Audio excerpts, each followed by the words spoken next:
The Watchful Eyes, True Neighbor Horror Stories.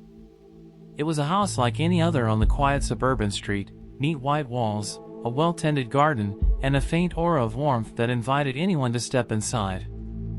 I had just moved in, eager to start a new chapter in my life. The neighbors seemed friendly enough, always waving and offering a smile.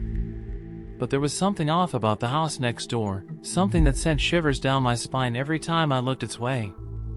Mr. and Mrs. Davenport lived in that house. They were an elderly couple, seemingly harmless, but there was an air of secrecy surrounding them. They kept to themselves and hardly ever left their home. Curiosity got the better of me, and I decided to investigate further. One evening, when the moon hung low in the sky, I peeked through my bedroom window at their house. To my surprise, I noticed the curtains twitching, as if someone was watching me. My heart raced, and I brushed off the unease as mere paranoia. But as the days went by, I couldn't shake the feeling of being constantly observed. Every time I stepped outside, I felt their eyes on me. Whether I was gardening or taking out the trash, I could feel their gaze like a cold hand on my neck. The neighborhood children avoided their property, claiming it was haunted. Whispers of strange occurrences and eerie sounds filled the air, fueling the fear that was steadily growing within me. One afternoon, unable to resist my growing curiosity, I approached their front door to introduce myself. I knocked 3 times, and the door creaked open. No one was there, just an empty hallway with flickering lights. I called out, but my voice echoed through the house, unanswered. As I turned to leave, I caught a glimpse of a shadowy figure watching me from the top of the stairs. I couldn't see their face, but I could feel their malevolent gaze piercing through my very soul. From that day on, things took a dark turn. Objects in my house would disappear, only to reappear in odd places. Strange noises echoed through the walls at night, and I'd hear faint whispers calling my name. Sleep became elusive, and I became a prisoner to fear. My once bright and welcoming home had turned into a sinister nightmare. As my anxiety grew, I sought solace in the company of my friends, sharing my chilling experiences with them. But they brushed it off as an overactive imagination. They couldn't feel the chilling presence that was suffocating me, even when I invited them over to my house to witness it for themselves. One evening, driven to the brink of madness, I decided to confront the Davenports. I rang their doorbell, and after what felt like an eternity, the door creaked open again.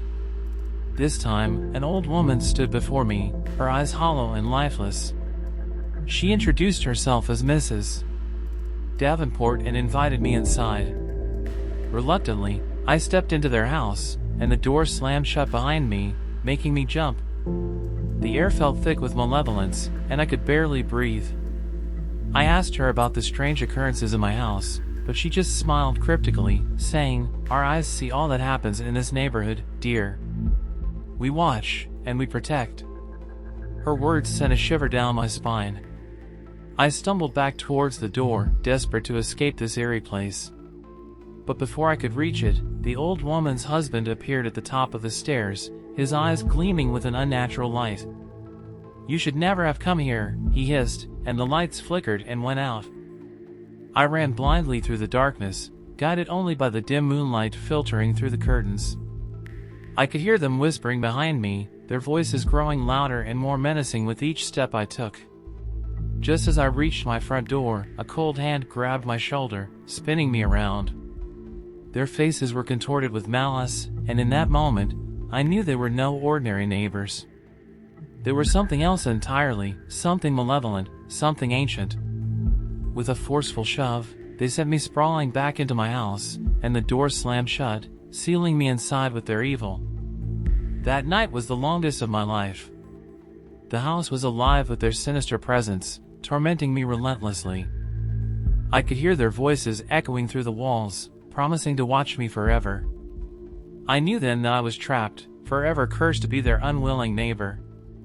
Now, as I sit here, writing this chilling account, I can feel their eyes on me once again. They're still watching, still waiting for me to make a mistake.